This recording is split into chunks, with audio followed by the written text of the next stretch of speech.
Hey, welcome, Laker Nation. We are here at Lakeview, and we are going to do how to make a line monster and how to do line inventory. So we are going to need oil pastels, and we are going to need a piece of paper, and we are going to start very simply with just making a line.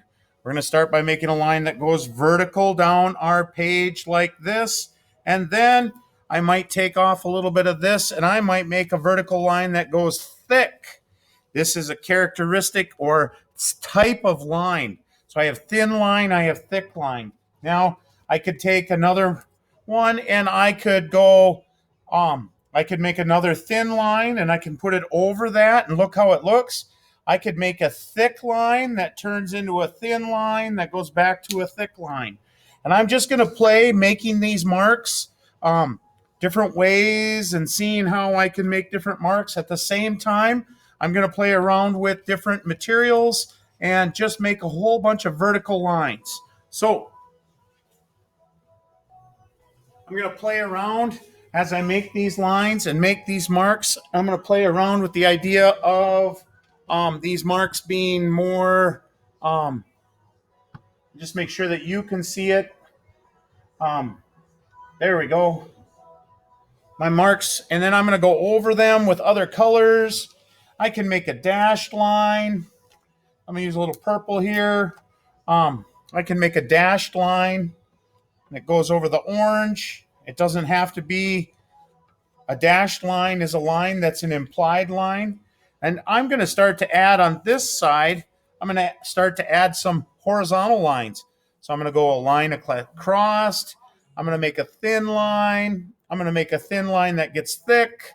I'm going to make a thin line that gets thick and then gets thin. So I'm going to play around with a whole bunch of different ideas and try different ways to make horizontal line.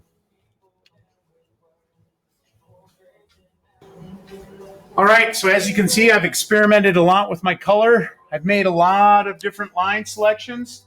I've got a lot of really cool lines going. I'm going to start to add now some diagonal lines. Diagonal line is the same kind of thing. It goes at an angle. It can be thick. It can be thin. It can go thick and then it can go thin. So I'm just going to play around. I'm going to use more than one color. I'm going to also again see what it looks like when I put another color over another. And I haven't used white yet, and I might want to see what white does to the color. Yeah, look at that. Adding this color in and just streaking it around. Woo! Look at that. Yeah. All right. So I'm going to keep adding some diagonal line. I might crisscross it, but I'm going to play around with some diagonal line. All right. My camera keeps moving on me, but this time I've got a lot of diagonal line going. Ooh, look at all that diagonal line. Yeah, you can see it everywhere. I'm just taking my and making, it can be a diagonal line like that. It could be a lightning bolt. It could be a big swath of just white that goes across. Woo, diagonal, diagonal, diagonal. Now, this time, I'm going to add some circles. So I'm going to do some curved line loop-de-loops and just bring my loop-de-loops over. My paper's moving underneath and it's tearing. So, but this is going to look like a nice Jackson Pollock. So I have an example of that to show you. And Mr. Kinchy will probably put it up on the board. But I'm just going to make a whole bunch of, and I'm going to continue to make a whole bunch of circular lines here. Now my line inventory continues. I've just used 4 vertical types of line. I used vertical line. I used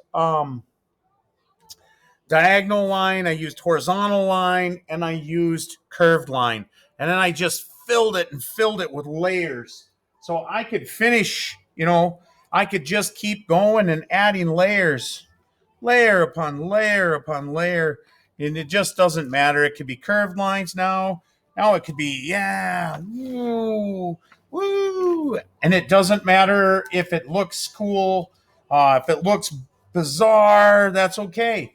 It's your piece. It's abstract expression, so it doesn't mean anything, but it is just a whole bunch of lines and zigzags.